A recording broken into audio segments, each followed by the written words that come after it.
जय जगन्नाथ समस्त को आपण मैंने समस्ते फलटा को जानी यहाँ हूँ धात्री अला यार उपकारिता तो कहले सरबनी। तो मुझे आज आपण मान सहित यार गोटे भल रेसिपी सेयार करी जोटा को आम 6 मास पर्यंत रखी खाई परिबा।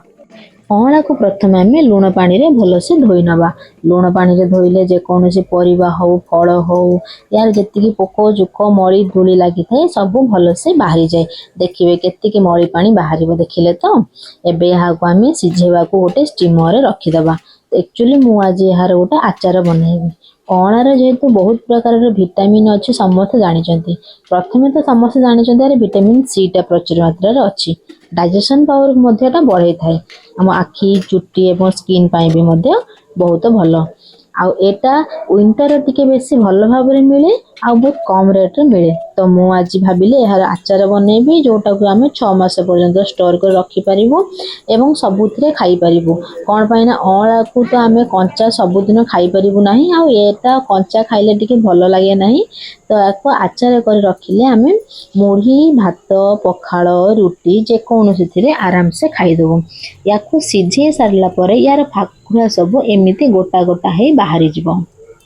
मु आज यार मिठा आचार बनैबी। आम बाबा को जेहेतु खट्टा खाइबा को बेसी भल लगे नहीं तो मु मिठा बनैबी।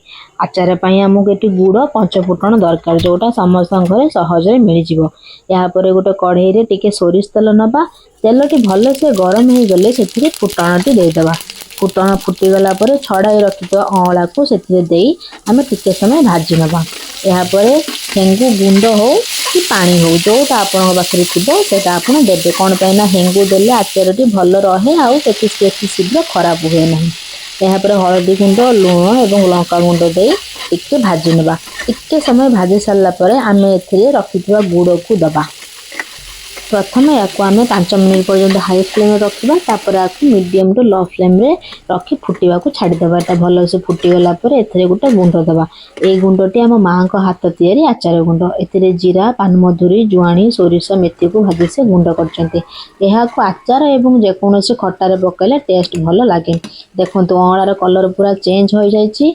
आम आचार एवं रेडी। या टिके ठंडा कर गोटे काच जार को बाहर करनवा। देखंतु आचार कलर केते सुंदर देखा जाउची। याकू बनैबा बहुत सहज एवं कम समय रे रेडी हो जाए आ खाइबा को भी बहुत सुंदर लगे। एमिति भल भल रेसिपी पाई डुगुस किचन को लाइक फॉलो सब्सक्राइब करने को जमा भी भूलिबे नहीं।